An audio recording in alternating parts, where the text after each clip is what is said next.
Rockwood Saloon Authentic Apparel takes rock and roll fashion to a new level with their tees and tanks for men and women. They also make custom shirts, jackets, vests, pants, hoodies, beanies, and more. The Rockwood Graphics Department can design anything from your logo, t-shirt design, promo posters, band swag, and printed at great prices. From tour shirts and custom stage gear to killer threads for the street to the stage, Rockwood Saloon has it all. Rockwood Saloon, authentic rock and roll apparel for stage and street. World tour tested for quality, comfort, style, and durability. Check them out at www.rockwoodsaloon.com. That's rockwoodsaloon.com. Hey ladies, Sass Pants Designs will take that rock shirt that everyone has and make it your own in a flattering, sassy, and simple way. There are one-of-a-kind tank tops, lace-up tees, and tube top dresses already in stock. Check out the online store at sasspantsdesigns.com and like Sass Pants Designs on Facebook for special offers and custom orders. That's sasspantsdesigns.com, sasspantsdesigns.com. Sass Pants will make you the envy of the party.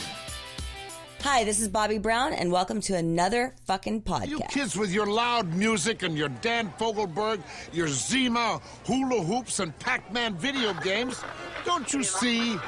People today have attention spans that can only be measured in nanoseconds. See, son, old legends never die. They just lose weight. Like a legend and an outerwood bum with a lot of light.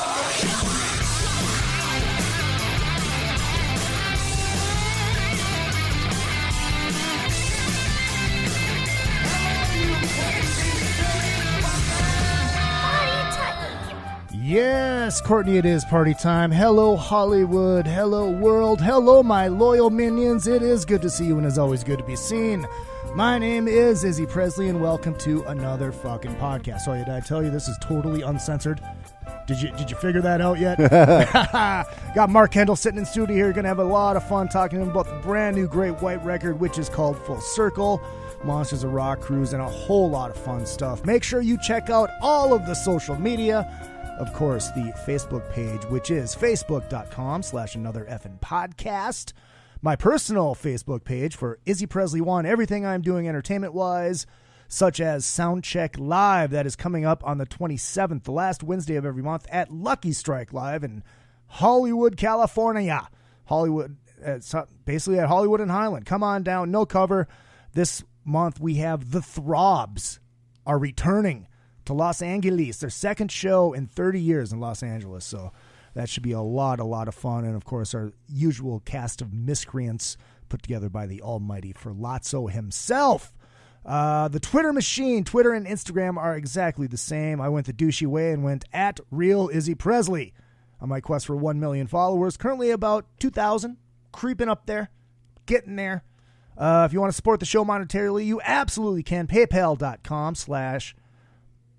PayPal.me, I apologize. PayPal.me/Izzy Presley. Hey, we got roadie packs in stock. I got 3 of them available. If you want one of those, just send me $30 plus $5 for shipping inside the continental United States.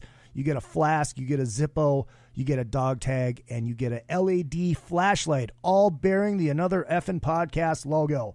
You can have that. And if you buy one of those, I'll even send you my voice doing the Waze directions, which is quite hilarious.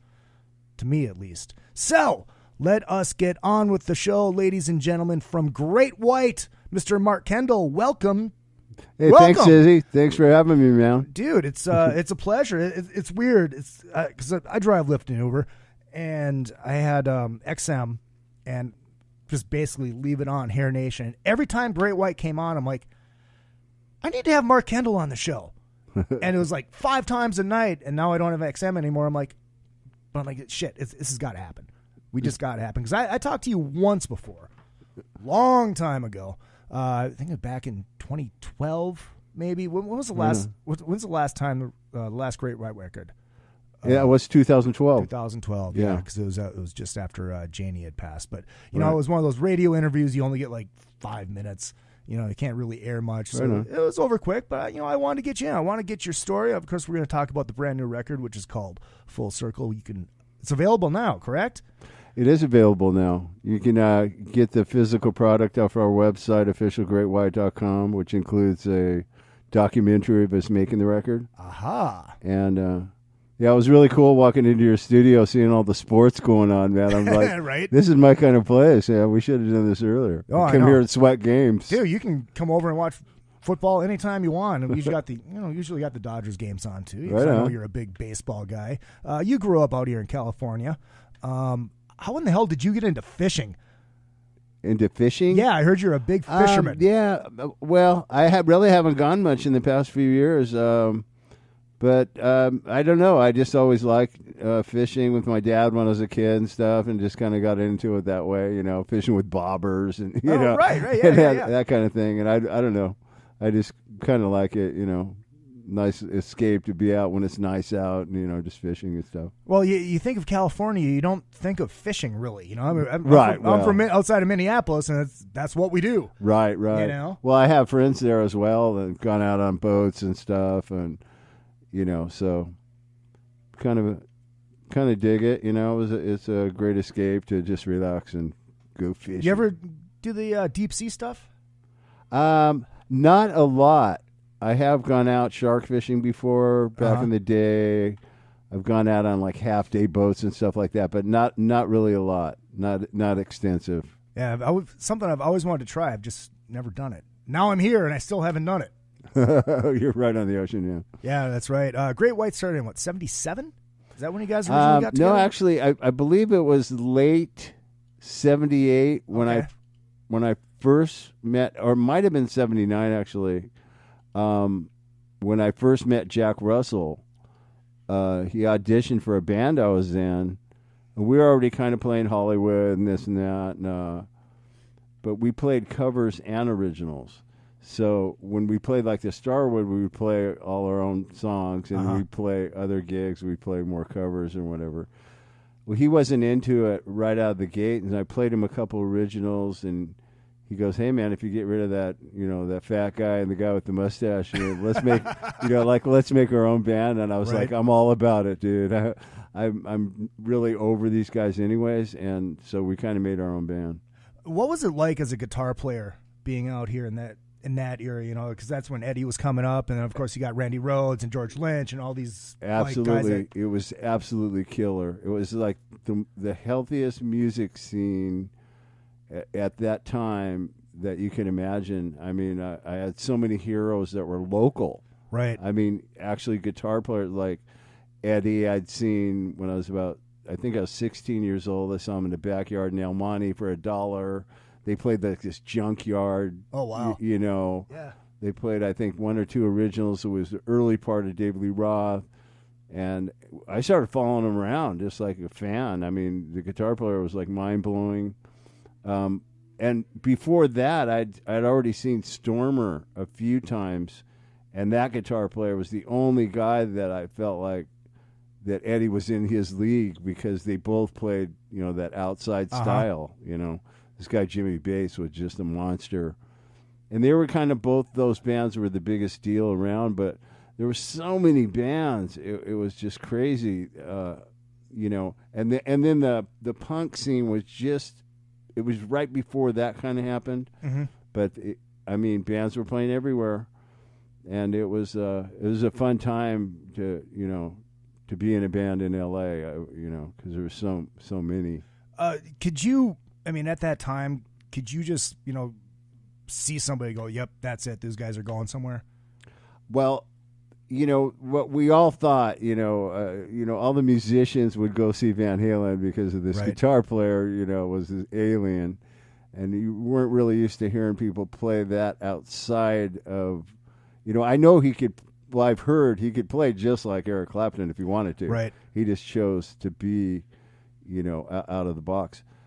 So, the biggest musician following was with Van Halen and Stormer, because of those guitar players were just so, out of this world. And so the talk was, if anybody's going to go, it's going to be one of those two. But I just think that Van Halen had the whole package with the singer, the cocky singer, and, the girl following was pretty awesome. And, so I just think they had it all together. And they were writing original. They had tons of originals. So did Stormer, but they seemed to be playing a lot more. And, so I'm still friends with the Stormer guys. You know, the drummer's a good buddy of mine, Steve Paul. You know, I just think the stars don't line up sometimes. Right. No matter, you really have to be in the right place at the right time, and that doesn't always happen. I still remember all the guys that on the local level that got me excited about guitar and wanting to get better, you know, because at that time everybody was better than me. You know, I mean, they still are, you know. But, you know, it's just funny because certain bands were playing like full weekends at the Starwood and were the biggest deal, and maybe they didn't even make it out, you know. Mm-hmm. So you never know what can happen. But it was a great era, you know, and we ran into the right people, so that's just lucky, you know, by playing a lot though. Right. If anything, that's what I learned from Van Halen was that they played more than everyone. And I go, you know, I was just thinking, if we're going to have any chance, I've said it before, but if we're going to have any chance to get lucky, we have to put ourselves in a better position than playing like just on the weekends or whatever. Right. And well, we played a lot of free shows, you know. Well, shit, and now it's like you have to pay to play a free show. I know. You know. I know that. I know that the bands they're selling like. The places will sell them tickets or give them tickets to sell, and if they sell like anything over $400, you get a percentage of the door. So it's just insane. Ridiculous. But I mean, I remember playing the Troubadour. We didn't have to sell tickets or whatever, but we had to bring people, or else we wouldn't be playing there much. Right.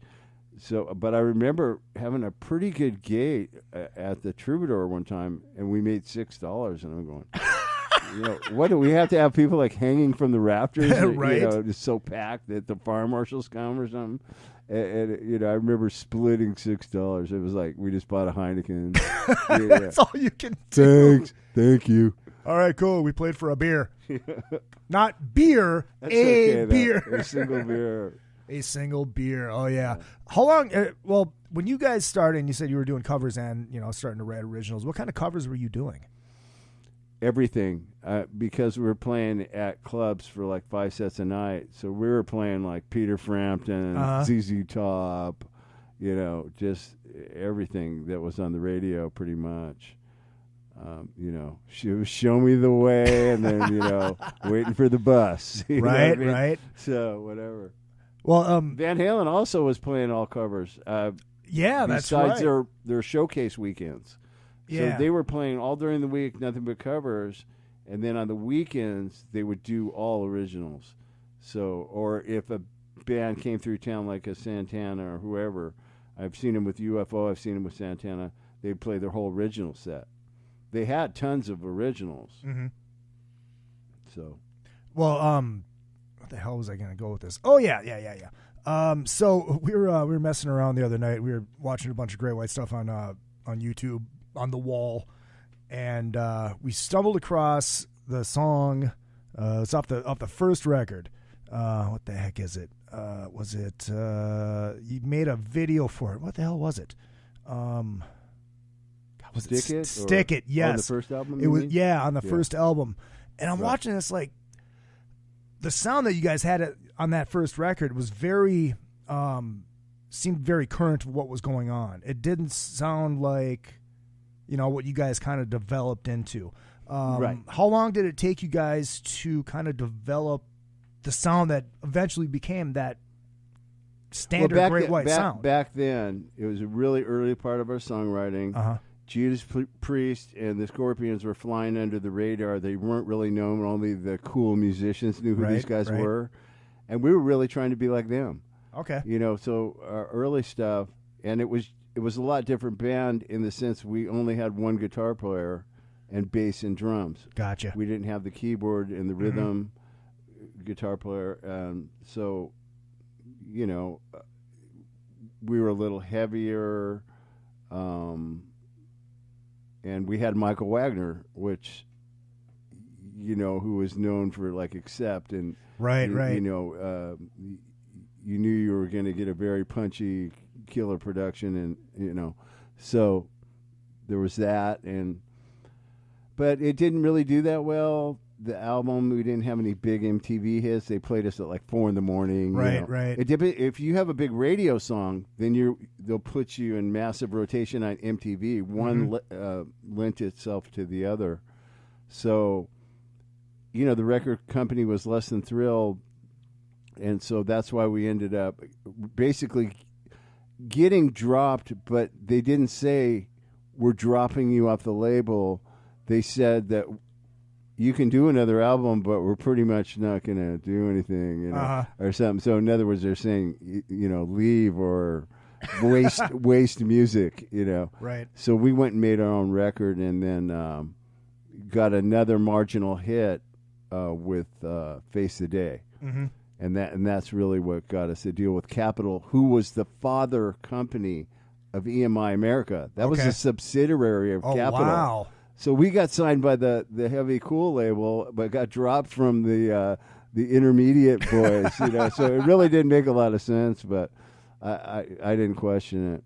Well, yeah, and Face the Day, of course, is a cover song. Right. And you guys had very good success with covers. Yeah. Where did I'm forgetting who originally did that, but how did you guys come across that tune? Is that something you just because remembered? our manager Alan Niven knew about this band from, I believe they were from Australia, called Angel City, but they had to change their name because some contractual thing, and they had that song, and to my knowledge, it never was a hit in the U.S. or anything. We kind of basically made it our own. Mm-hmm. If you listen to the original version, it's quite a bit different. But and he brought the song to the band, and the record company really liked the song, so we just kind of did it, and that ended up being the song they put on the radio in a very small scale. It was just played in L.A. KLOS, which is the biggest station in Los Angeles. It was number 2 for the year, number 2 song, and then a little bit of airplay in Texas, I believe, in Arizona. That was pretty much the end, but enough to have Capitol take a chance with us. And we basically, our album had been out for a whole year, so it was pretty much over with. So they just said, get in the studio and, deliver something good. Normally, we'd have to make demo records, like our EP, to get the interest of a label. Right. So then we had to do that again by making our own, borrowing money off this guy or that guy, making Shot in the Dark, our second album, to get the attention of Capitol. So we're constantly grinding it out. And then when Once Bitten took off and, we had these hits on it, people were saying we're an overnight success, and we were like laughing. Yeah. We're laughing, We've been grinding it out for years and years in clubs. We have to make records and prove ourselves over and over again. And then finally we get a break, and we're overnight success. Whatever. Okay. Well, and in Face the Day, it's like that kind of is that classic Great White sound. Yeah. Is that? Because I'm not gonna lie, I haven't listened to that Shot in the Dark record. So how much of that song, how much of that record kind of had that feel? Yeah. Well, just to give credit where credit is due, when I would do things in between songs, it was kind of like blues hour, Okay. And I think that got Alan Niven's full attention, and I think he felt like you should be doing that, So things like Face the Day were kind of right up my alley of what I was into and how I played. So he got us away from the Judas Priest thing and slowly extracted our influences, and we became more true to ourselves. And that we kind of found that with Once Bitten, which was had Rock Me and that type of a thing, which is kind of the style that made me want to play, so I felt right at home doing that. First album, I wanted to be Judas Priest, or trying to sound like Priest. Very early stages of our songwriting. and ended up doing what was more natural, and so that ended up working because we were being truthful. This is why I play guitar, because of this kind of music, and and it was successful. So that says a lot. The audience are smarter than you think, and they know when you're just a wannabe or trying to do something that you're not. And because as soon as we're true to ourselves, all of a sudden all the success started to hit us from everywhere. So there's a lot to say about that. Who were you listening to as a kid that kind of helped you develop your sound and your style? At 14, I've told the story, but Carlos Santana was like the only guitar player for me. Okay. And I literally was in a band that I insisted we played Santana only. Not even knowing I don't even know if they had tribute bands back then. Today that would be a tribute band. Right, whatever, exactly. The finest Santana tribute band ever. But then I, discovered other guitar players, started getting into Johnny Winter, Alvin Lee, Richie Blackmore, Billy Gibbons. All these guys that squeeze the notes, for their life or whatever. They just had all that feel, and I just loved that. And the melodic thing that they had, it wasn't just ripping all the time.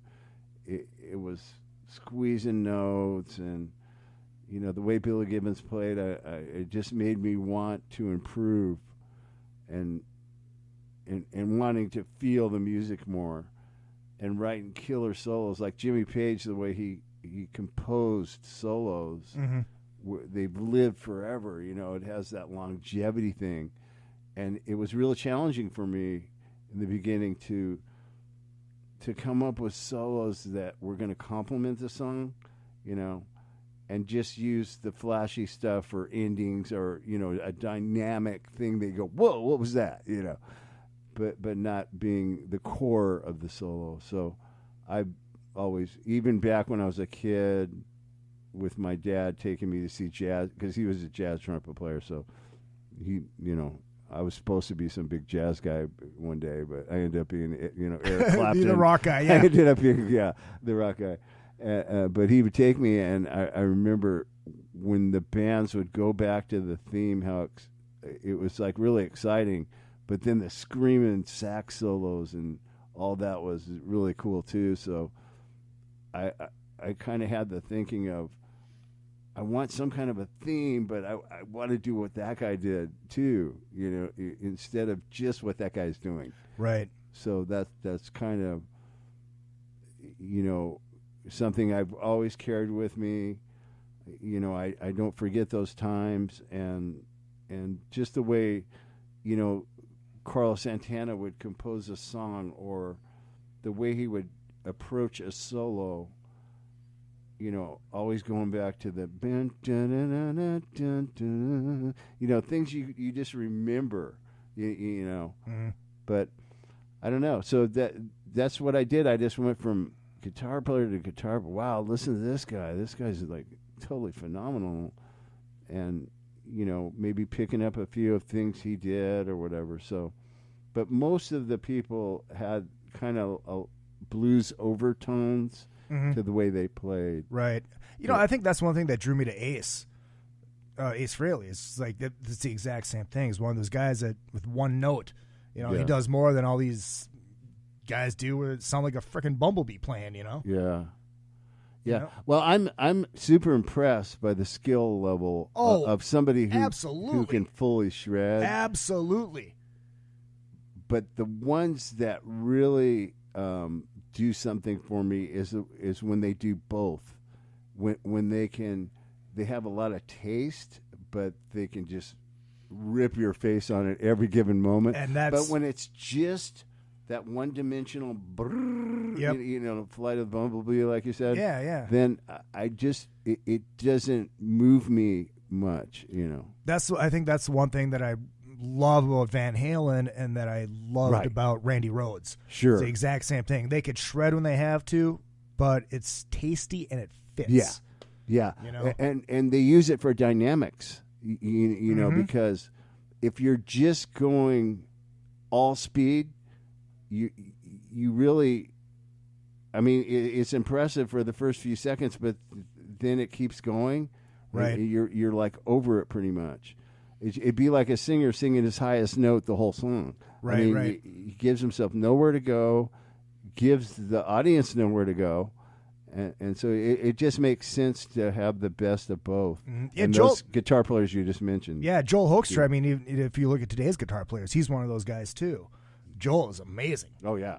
We had Definitely. I do the cruiser jam on the boat, and on the last one, I talked him into doing a song with me, so I got to play with Joel. Nice. And we did the live Van Halen version of Hagar's "One Way to Rock." So he was doing all the Eddie shit, on a Les Paul, which is pissing me off even more, But yeah, it was pretty damn cool.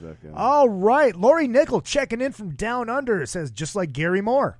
There you go. Oh yeah, there's Gary another Moore. one too. Beautiful guitar player. There's another one, too. Since we're talking about guitars, I want to tell you about beater amplification. That is right, folks. Beater amplification. Handmade, hand-wired, powerful heads. I just forced Mark to plug into my beater, which is sitting in the studio here. Great amp. Yeah, Great amp. absolutely loved it. And 100 watts, pull 2 tubes. You got a 50, 3 channels, and just absolutely amazing.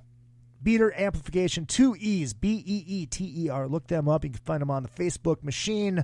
And they actually have 3 new pedals coming out. 2 guitar pedals and 1 bass pedal. Kind of give you those metal to just glorious rock and roll tones. You'll find all of that stuff. More information about them coming soon. Might as well say, talking about guitar, what are you playing these days? Well, I've switched around, but a couple years ago, I ran into a guitar maker and went on his website, and I was pretty impressed by his work. His name's Rick Harrison, and he builds one-of-a-kind guitars, so I had about 4 meetings with him. Okay.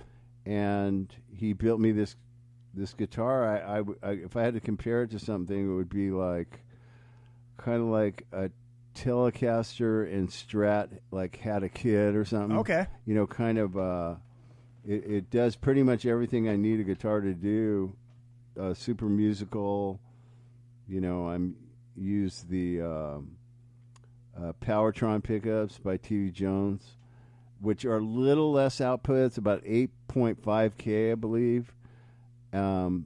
So the note value that I get out of the guitar itself is what I like, because distortion, I can pretty much get that, right, from my next door neighbor, or, I can, right, I could never have any problem finding distortion, but right, exactly. To make the notes louder is what I kind of go for, so people can hear what I'm doing, but still have my sound, and so those pickups kind of produce that. And I'm a roll-off player, I don't have, like back in the day I had the million switching Bradshaw rigs and right, all that, right. To where I was just confined in one spot. I was like Alex Lifeson on stage, with all my pedals and, and it was just crazy. And I kind of got away from that about 10 or 15 years ago and just stripped it down more, went for more of the amp and just getting most of what I need from the volume on my guitar, just going that stupid simple. And it just made me play with more feel and more, I could feel what to do.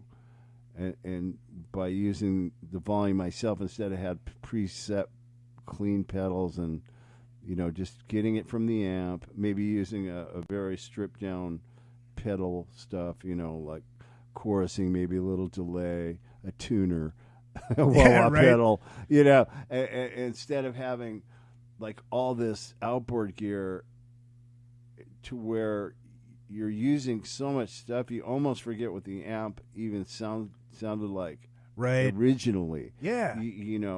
So I just got too into compressors and just it got way out of hand. Did you go through the rack mount phase? Yeah, I had boatloads of stuff. Who? Okay. Yeah. Yeah, that's another guitar maker. Buddy Blaze has built back in the day. I mean, he built all my Kramers, and actually Vivian Campbell is the one that turned me on to Buddy, and he became like practically my best friend in the world. And he builds quality guitars. I mean, and he's built them for everybody. You know, Vivian Campbell for years and years. Tons of other artists.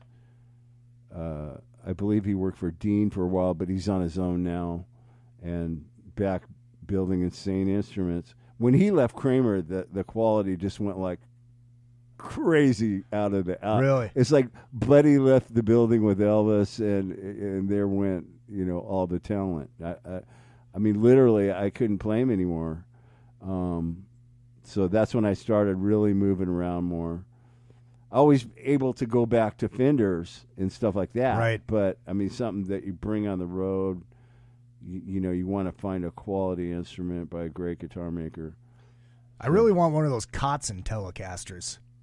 I'm sorry? The Richie Kotzen Yeah? model. Yeah. Actually, it's sitting right there. If you see that little tub that says Richie Kotzen Telecaster Fund, Oh, yeah. that's my Kotzen Telecaster Right on. there. You're a little bit ways away, but Just, you know, I'm you'll get there. creeping up. creeping up. We're going to take a break in just a little bit here so we can start talking about the new record.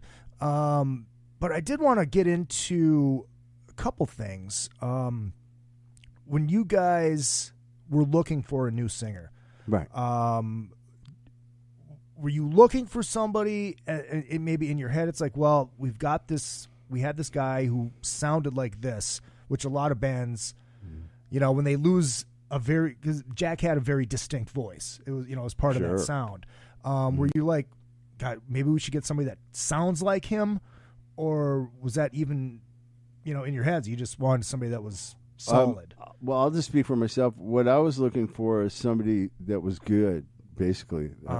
Again, getting stupid simple, but I just wanted someone that you know, had a good range, that had a good quality voice. And it was actually our agent that suggested to try Terry, because I guess he was kind of known for going into things at the last minute and like taking care of business, and you know, Right. then he goes away and does something else. But he came out like the day of a show that he actually had. He had a show on the same day. That's how last minute it was. Oh, wow. And he was playing an M3 concert with his band, and he flew out to I don't know, I forget where we're playing, Missouri, I believe, and did the show, learning songs on the plane. Wow. You know, that type of deal, and killed it. Yeah. I mean, we were jamming, which we normally don't do in our songs as far as back then, like having extended jams. But all of a sudden he started getting into this part, and I'm like, yeah, dude, I'm all about this stuff. This is what I do with boys, like away from my band, and we jam for hours. Right. I'm going, you're giving me some jam time here? This is this is like badass. You know, I love this. And so I loved him right away. Then our manager at the time was managing Janie Lane's solo career, and he suggested we use him for a few shows. So he came out, was totally prepared. It was unbelievable. He knew every word. His wife told me that everywhere he went, when he found out that he was going to come down and sing, Great White was coming out of speaker somewhere. So, you know, he had to run in his car. You know, I guess he got the set list. So, you know, he's learning the stuff. So he was just totally pro, on time. I mean, you know, he sang pretty close to what Jack did. You know, he was going for verbatim, you know, to where Terry kind of gave us a little bit of his thing and you know, covered the way Jack did it and all that. But so he gave us both looks. Then on one show we had Paul Sortino. You know, we played in Sweden with Udo and not Zebra, the band that's kind of sounded like Zeppelin, sort of.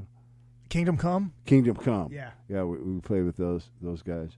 And Paul did that one show, but then we always kind of wanted it. We just thought, our thinking was Janie Lane was kind of a temporary thing. We wanted to get Terry back, even though he wasn't like super known. I mean, I know he had the XYZ career and that, but he wasn't like upper echelon, like as far as known wise. But we loved him. We didn't care about all that star status crap. We just but we wanted to get him in the studio and make a record just to give him an identity with us, you know. We kind of rushed that first album, went in there with zero material except for 2 ideas. So that was a little bit trippy. We'd go in the morning with our acoustic guitars and just kind of, what do you got, man? You know, and, okay, that's cool. Let's work on that. You know, by the evening we'd have music for the song, and he would scat and then go home and come back with lyrics, and then we'd change a couple lyrics, and you know, so we worked like that for a month and had an album. But you know, so it was okay. You know, I mean, for not having anything, but. With this time, we're a little more prepared, but not.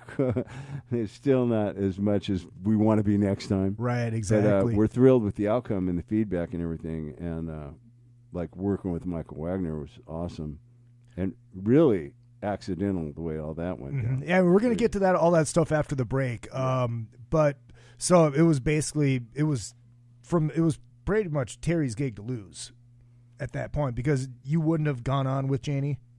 No, but we were very close, right? In more ways than one. With his sobriety and stuff, Yeah. I was working with him on a daily basis. We were on the phone almost every day, and emailing back and forth, and texting. And I really was happy that he was taking care of himself and looking so good and singing so well that I wanted him to stay there, because I work with guys, you know, kind of daily, and he seemed to be doing great, you know.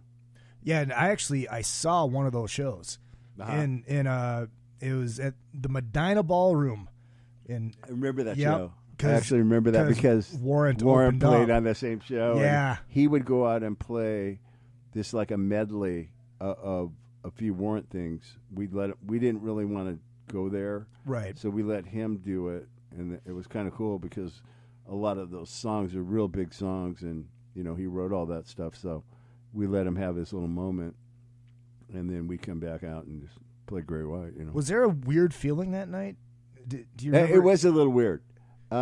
He seemed to be fine with it. I don't know how Warrant really felt. And I'm not really sure, you know, what all they've been through. You know, we've been through a lot ourselves, so it was touchy-feely. I just said, you know, okay, well, here's the guy that wrote all these songs, so, you know, let him go out there and play them, you know, for 5 or 10 minutes or whatever. So the audience seemed to love it, and then, you know, Warrant would go out, and they had a great singer too, you know, and Robert Mason. Robert Mason, a wonderful singer, and you know, so people are getting in a lot of different looks of a lot of great songs, and you know, that's the way I look at it. None of that kind of stuff bothers me. Being that you survived the '80s, you survived the Strip in the '80s. Sure. What was that moment where, because you're sober? You know, like you said, you were working with Janie, you worked with a lot of people. What was your holy shit, I need to stop moment? Actually, in '91, it was right before we did the video for "Call It Rock and Roll." I felt like the band was kind of over my beer slinging days, and I felt like they were going to say something to me, so I decided to say it to them, which was basically just asking for help, because I really had never been sober, like, since even like I was a late teenager. Right. I just always, you know, rolled out of bed and grabbed a beer, and that was just my life. You know, I just was so used to it that I wasn't really familiar with not doing that. So I went to a rehab and stuff, and just went in and out for years. I could go like 2 years, but I really wasn't working anything. I wasn't doing things people told me that sustain long-term sobriety. So I'd go 2 years, drink for 6 days, go back for a year and a half, and I just did that for years and years until 2008. That's when I go, I'm going to listen to what these people have to say, and do this one day at a time thing, get serious, be willing, surrender, whatever, because I was really sick of it. I was jealous of people that drank normal. It pissed me off, to be frank. And I go, I don't understand why I can't do that. It's not right. It's unfair. And so I'd want a different result when I try it again. I'd actually see I didn't drink the next day. I'm Right. healed, and then before you knew it, I was right back where I was again. So I'd get sober again. Then I go, I'm going to try one more time. This time for sure, Right. So I wasn't like, it wasn't like I had this huge urge and I just must drink. I just wanted to drink like a normal person. So, and then sometimes I would go a little longer, like drink for a couple months, and just say, well, fuck all those normal people, man. I'm just going to do this anyway. Right. I mean, it really is insanity. They say it's insanity because it totally is. I know that I've heard the example made of somebody hitting themselves in the head with a hammer and getting a lump, but letting time roll by, and you want to do it again. Hopefully the lump doesn't happen this time.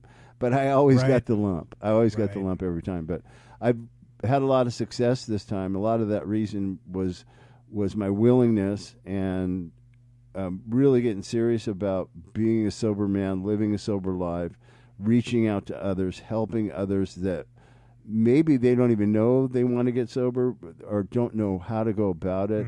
So I was doing that. I've been doing that for the last 6 years. And, 94 people I have in my little, I guess you call it like an online support group. Where, okay. Where we celebrate time, milestones, newcomers, but I don't promote any kind of, the only thing I do is when somebody gets a hold of me or goes, man, I'm really sick of this life and I'm just pain and the guilt and shame and I'm sick of it, and my wife on my case or whatever, I just share how I got sober and what helped me, and then they can either follow that way or not. But I never promote any rehab centers or any kind of programs or anything like that on the internet because they frown against that. Right. Turning it into a big promotional campaign type thing. So I follow, direction in that way. But there's absolutely nothing wrong with me reaching out on Facebook and possibly, maybe saving someone for doing something to injure themselves. When, like I said, a lot of people just keep drinking, but they want to get sober, but they really don't have anybody saying, hey, dude, I think you should get sober. Like, I was shocked. When I got sober the first time, I thought my friends would think I was a lightweight. Like, dude, really? You can't just have a beer, man, watch the game and stuff?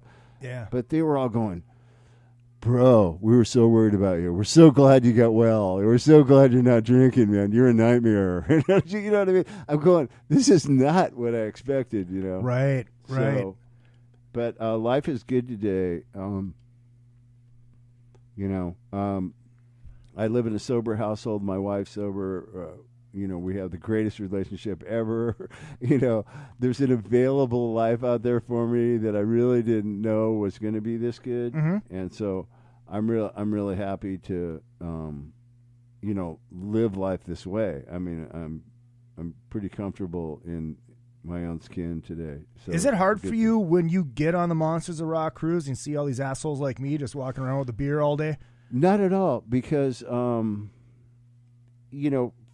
for the most part, there's a lot of normal drinkers on those cruises. Right, and, right. And the other thing is they have meetings on the cruises. This is true. Yeah, this I've is actually true. led a meeting before, and I was surprised the amount of sober people that go on the cruises, because you think there's no fun to be had if you're going to somewhere where most of the people are going to be drinking and having that kind of a good time. There's still, things to do, enjoying the music. I enjoy the fans more than anything on the Monsters Rock cruises, because as you know, all the rules are out the window as far as band and fans. We mingle, we listen to bands, we're pumping our fists, go Tesla, and everything. We can just be relaxed, listen to their stories on maybe how our music, where they were when we came out.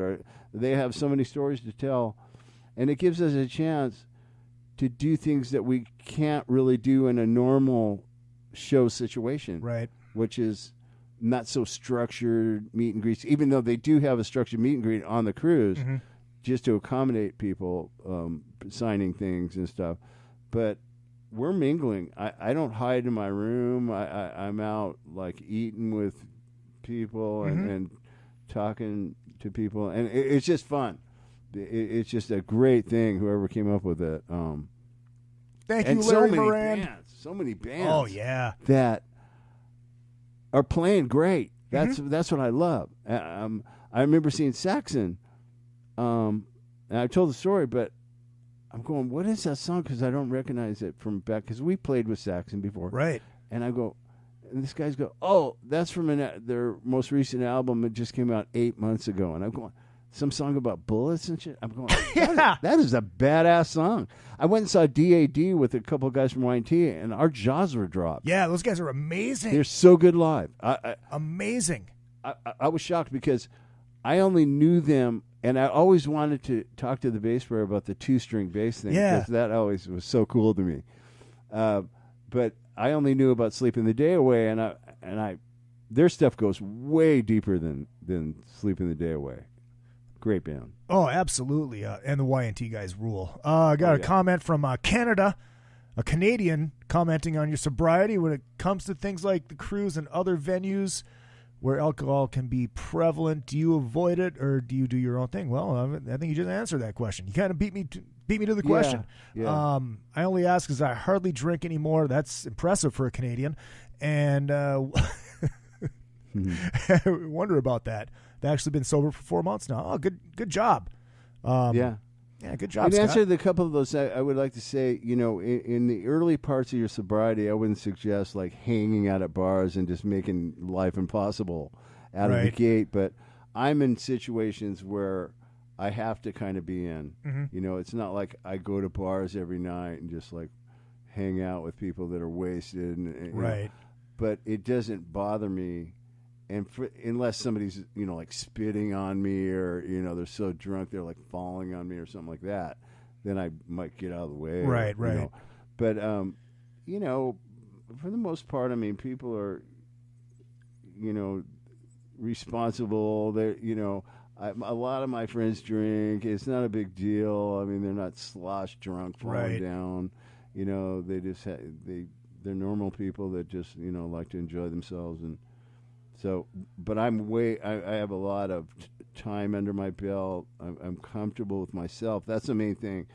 And it's not easy, because when you first get sober, man, it is like, it's hard to go to 7-Eleven even. I mean, you're just, the world is a different place. Right. So once you get used to that and comfortable in your own skin, you can hang out in small gatherings and stuff where you used to use alcohol as a vehicle so you could go do that. Because a lot of people use alcohol because of their shyness, and I know I did, and it made me, made me be able to be the cool guy at the party, dude, bro, and so once you get past that, then you can be in a situation at a bar or whatever, All right, let's take a short little break and come back and talk about the brand new record. But first, before we jump into this break, I want to tell you about John Palumbo Design. That's right, John Palumbo Design. He designs stuff. go to his website, johnpalumbodesign.com, and get everything you need designed by John Palumbo. Websites, graphics, all that kind of good stuff. John Palumbo Design. RockstarLeatherworks.com is your home for badass rock and roll gear. Featuring 100% handmade leather bands, watches, cuffs, bracelets, and more, Rockstar Leatherworks has something for everybody. Whether you are going to the show or you are in it, you can find something to fit your needs. Choose from a variety of designs or create your own masterpiece. Their bands and watches are second to none. They also ship internationally. Who needs a stage to be a rock star? Check out RockstarLeatherworks.com. Retro Arcade brings Minnesota and surrounding areas arcade games from the days gone by. All of those great games from pizza joints and arcades are available in cocktail units and custom machines. Dozens of favorites from your youth in one machine to complete your game room or man cave. Retro Arcade also sells and services your favorite pinball machines. Find them at facebook.com/80arcade. That's facebook.com/80arcade. Retro Arcade. Your youth is just one click away. If you need to promote your band or business, or just want to stylize, personalize, or customize your ride, check out vid-decals.com. Want to create and customize your own stickers representing your band, or make your own bumper sticker? Vid Decals can do it. All stickers are printed on quality vinyl and can be placed on any flat surface. Stickers are an affordable way to promote your band or business. Go to vid-decals.com to get started. That's vid-decals.com. vid-decals.com.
And we are back. That is a short little clip from Big Time from Great White. That is the lead single off of the brand new record, which is called Full Circle.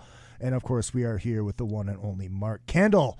But before we get into that, I must tell you about A&P Productions Laser Engraving Division. That's right, A&P Productions Laser Engraving Division. They can laser engrave stuff on anything that you do need laser engraved. Like, for instance, we have the roadie packs that we are selling right now, which I do have in stock. A&P Productions Laser Engraving, put your logo on anything you see fit, anything from mugs to guns. That's right, they can even laser engrave your sidearm. So if you so please. So go to A&P Laser on Facebook or squareup.com/store/OzToys. That's OZ Toys to connect. And then you can also order the roadie pack from them. It's a flask, Zippo, bottle. No, we're not doing the bottle openers. Dog tag and a LED flashlight for only $29.99 plus shipping. That is A&P Laser on Facebook and squareup.com/store/OZ Toys. That's Oz Toys. All right, so you went in to record the new record with not much. Hey, hold it. Can I mention? I want to mention something that I didn't mention earlier. Yeah, since please. you're doing like commercials and stuff, it's a good time ahead. for that. That if you want to check out my new where I get my new guitar, where I got my new guitar and the guitar maker, it's rhcustomguitars.com. And Buddy Blaze, you can find him on Facebook or blazeguitars.com. So just want to mention those two guys. They've done a lot for me in the past and currently, so got to get that. All right, there you go. And since you asked, I got an answer to your question. How much are those heads? $2,500. $2,500? Yeah. Stealing. Yeah. It's a great deal. Yeah, I'll put you in touch with the guy if you something want. that does so much. Oh, yeah. Scott says, my roadie pack totally rocks. Totally worth the $35 US for shipping. There you go. All right. So, and we do have Lori checking in. Says, well done, bro. I wish I could say the same, but I like to let my hair down in the evening.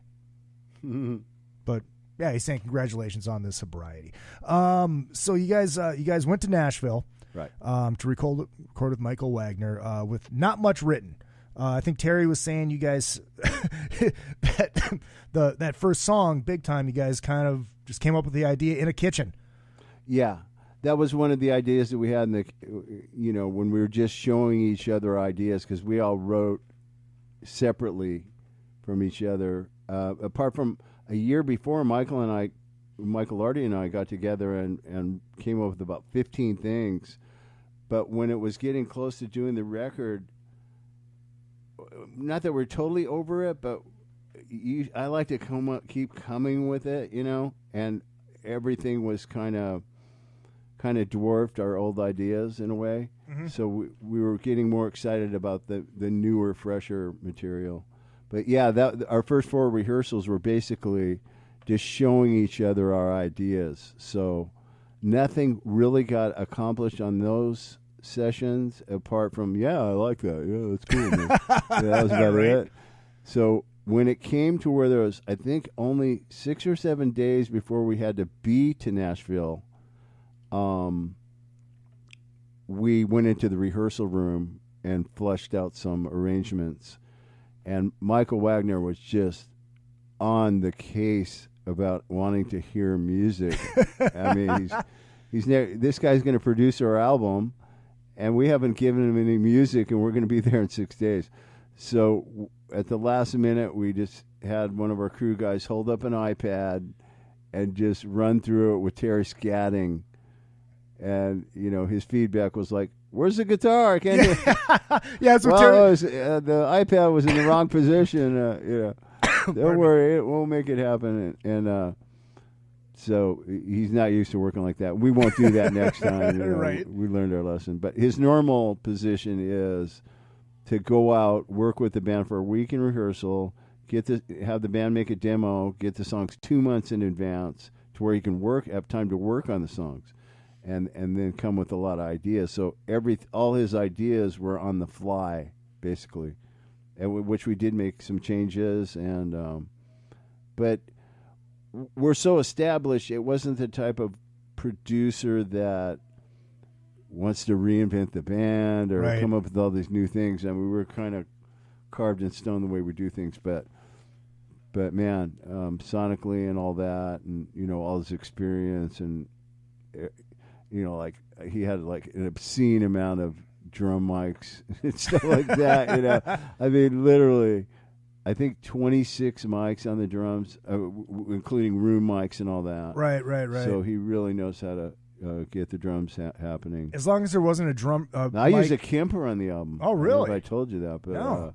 I've never, I wasn't really familiar. I've only heard of it, but never even questioned what it does. Mm-hmm. And I go, what is this, like Amp Farm? I wasn't even into the idea that much until I heard it, because it had a feature on the Kemper to where you can push the tubes actually. So I really felt the saturation from the tubes, and we had it loud to where I couldn't believe there wasn't a cabinet blazing somewhere.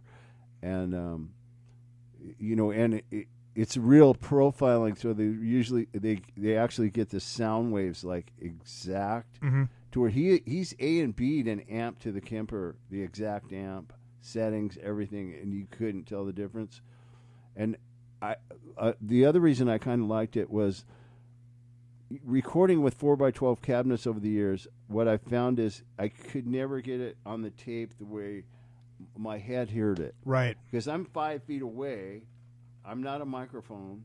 I'm just hearing it a certain way, but the cabinet is hearing it from a mic that's stuck right inside the speaker. I'm not down there with my ear where that mic is. Right. I don't know what it could sound like down there, but it's nothing about what I'm hearing. So you got to tinker with mics and everything. The thing I liked about the camper is I used greenback cabinets, 25-watt speakers that were simulated, but it's so consistent that it sounds exactly how I hear it all the way. Live I haven't done it yet. Kind of futzing around in my head about how, and I've heard that I can't have live cabinets because I got to have that. Yeah, I'm not headphone boy, and I'm in my own world and just kind of I need. I'll even sacrifice bad sounding wedges just to where I'm not inside of headphones. Right. Well, plus then you got the wedges. You use them as a prop, and you can actually hear the crowd. Yeah. That's right. what I know. A lot of guys that they do the in-ears because they tour with like Shania and right. play a lot of big stuff. And one of them was telling me that it's like, yeah, our in-ears went out, so we had to pull them out so we could hear, and hear the monitors. And it's like, oh my God, that's what this is like. I forgot about this. You can hear and feed off the crowd. And I know it's good for singers. Yeah. It's easier to pitch. They don't have to sing quite as hard. But a lot of the guitar players that I've spoken with, Billy Gibbons, none of them use them. Right. They don't want to be in their own world. They like to hear the crowd. They like to hear the heckler. Yeah. Or the this or the that. You feel like it's live. This is live.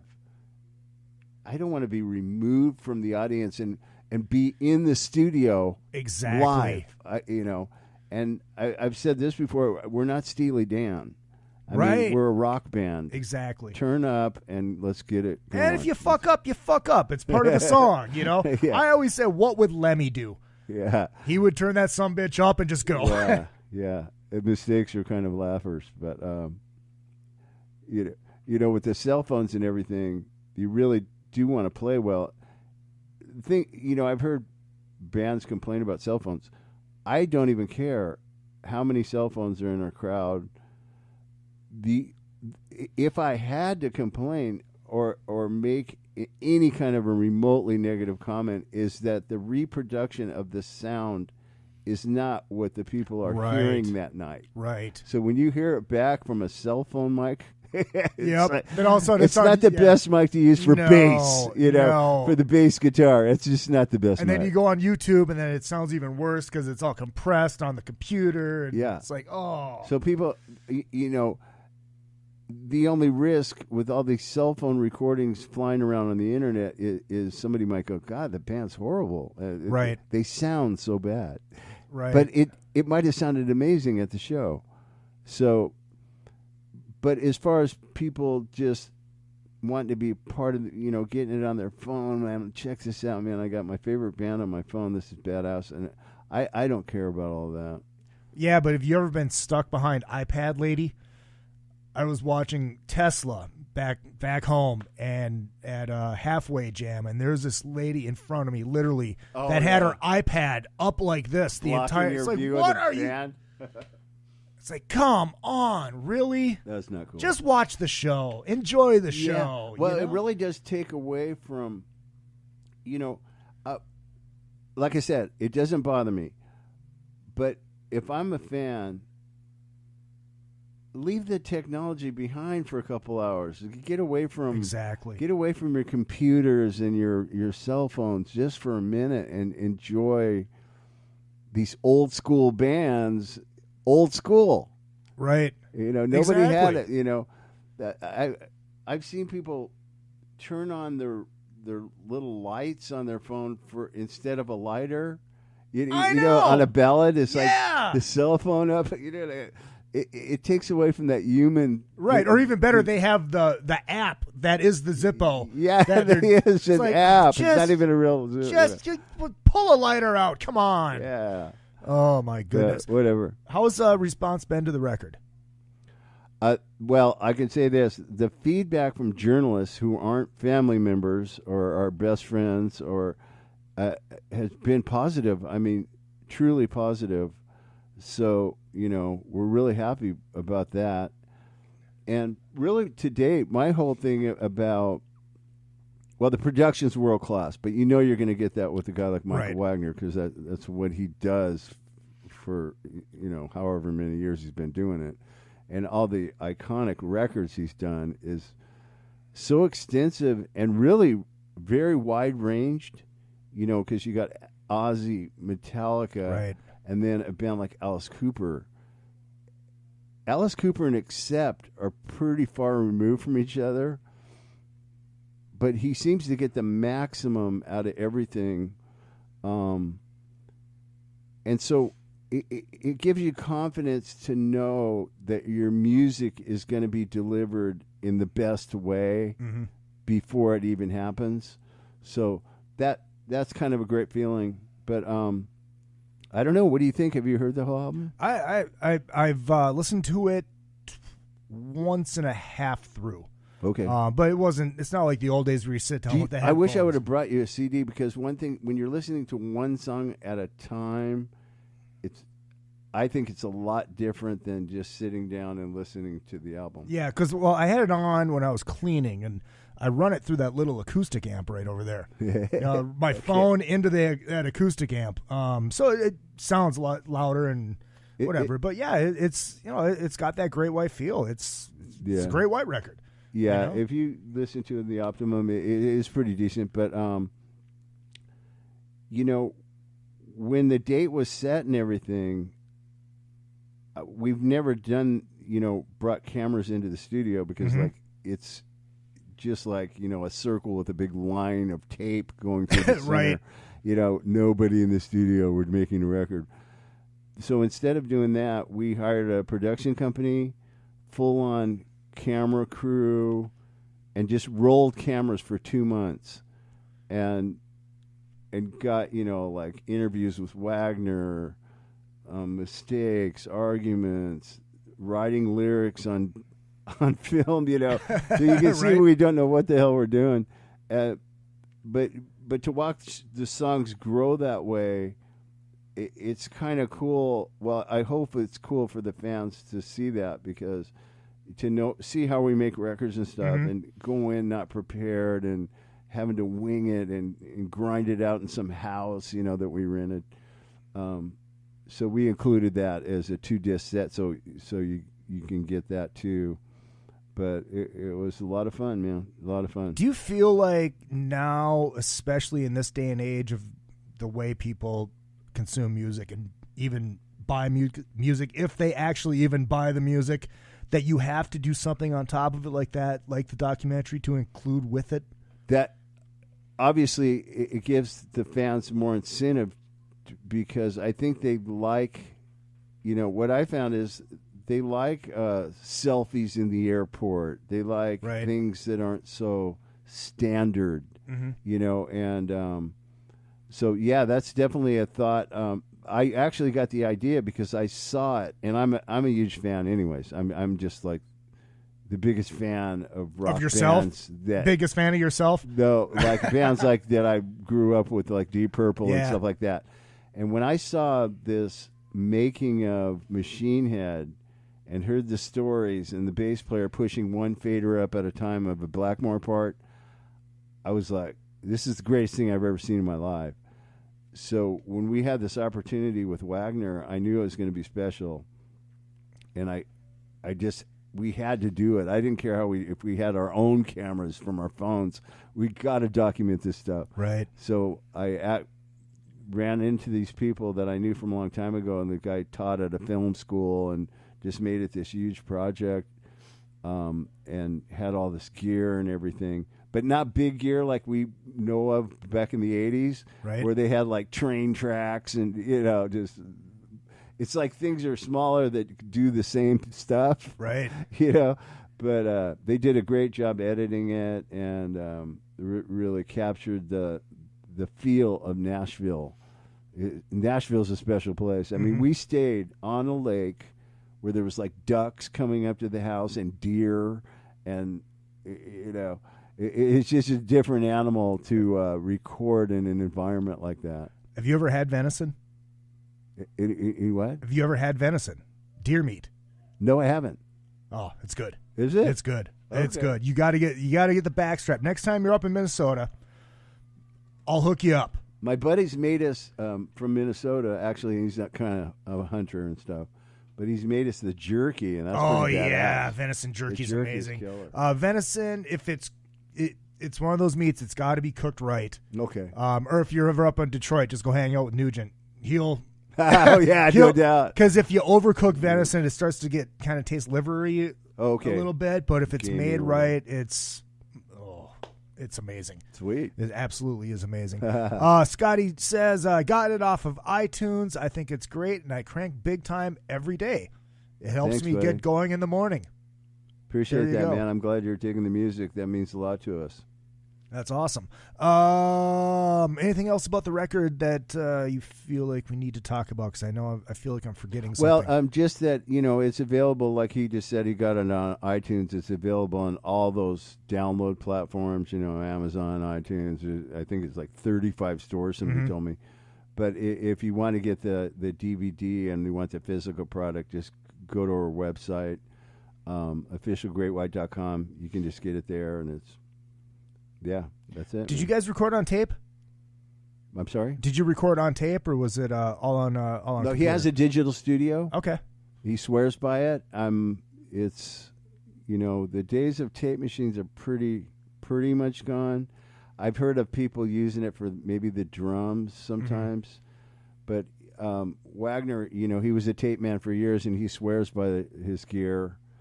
I mean, it is a full-blown spaceship to walk in this studio. I mean, the outboard gear is pretty shocking. But yeah, he gets great tone out of that studio, man. All right, cool, man. Well, this is great. Thank you so much for coming down. Thanks, Izzy. It was an absolute Look forward pleasure. to seeing you on the cruise and stuff. Oh, absolutely, man. And We'll have a blast. anytime you want to come back, you're welcome. And last night Terry. He came on the show to talk about his charity event that he's doing, and on October 2nd at Bogies in Westlake Village. It's a charity event for the hurricane relief for Irma and Harvey. Was that it? Harvey, I think it started with an H. But we decided we're auctioning off. Oh shit! I forgot his name now. I just ruined the entire joke. Never mind. I'll think of it off the we'll air. be auctioning. We're auctioning off Michael Lardy. We decided. There you go. Yeah, we are going to be auctioning off some stuff, and I'm going to be out of town that whole week. I'm playing this like world championship tournament, pool tournament. In New York. You're a pool shark in New York. Yeah, I did not know that. Well, They say I'm the best library player, but that's not on pro level really. I can run 70 balls and stuff like that, but I'm playing in a 14-1 straight pool tournament. Oh wow! With like guys from like obscene amounts of countries and stuff that all come to New York, and I got invited to play in it, so it'll be fun to play these. Well, we're gonna have to get you down. We're gonna have to get you and Michael Grant from LA Guns together. He's already been over a couple times. Oh, of course he has. Yeah, Of course he has. I call him Filipino thin or Filipino fit. I mean, he's good. He's getting pretty good. Yeah. And, for a guitar player. I've been playing a long time, so that's a difference. Yeah, absolutely. But yeah, if people want to find you on social media, I know Facebook is Mark Kendall Official, I believe. It's just Mark Kendall. I mean, I have another Facebook that's Mark Kendall Official, but if you come friend request me and you're a cool guy, I might hit the accept button. There you go. You on Twitter? I'm on Twitter. That's Mark Kendall. No, Mark Kendall _GW. There you is go. My Twitter, and I'm on Instagram as well. And I could even maybe I'll Snapchat you one day. Just don't use those filters. I don't need to see you with bunny ears and fake glasses on. No, I won't do that. Oh, Mike Kaz checking in. He's a cruiser. Great interview. Thanks for having it. Thanks for having you. And, of course, Bridget checking in. Thank you for the compliment on the great interview. Thank you very much. She's complimenting me, not you. Yeah, of course. Right. Yeah. Of course. That's how wives work. Yeah, she's You know. over me. She's over my deal. All right, let me hit my outro music here. All right, so next week, on next Monday night, I will have Jeff Scott Soto coming in studio. And then the week after that, we'll be back at the other door, hopefully with 2/3 of that metal show. So that should be an excellent show. You can come down and watch that live for free. What else do we got here? Check out the social media. Another effing podcast on Facebook. Izzy Presley 1 on Facebook. At Real Izzy Presley on the Twitter machine and Instagram. Follow me. I follow back. And ladies, I promise no dick pics. I'm not an ass like that, but feel free to send me boobs, because you know I really do love boobs. Lots of great stuff coming up the show. So keep in touch, keep posted. Izzy at IzzyPresleyProductions.com is your email. IzzyPresleyProductions.com is the website. God, I have a lot of stuff tomorrow. I should just get it down to one thing. That would be glorious. But we'll see you next week, ladies and gentlemen. And we'll see you on the Monsters of Rock cruise. It is a fact. I do love you all.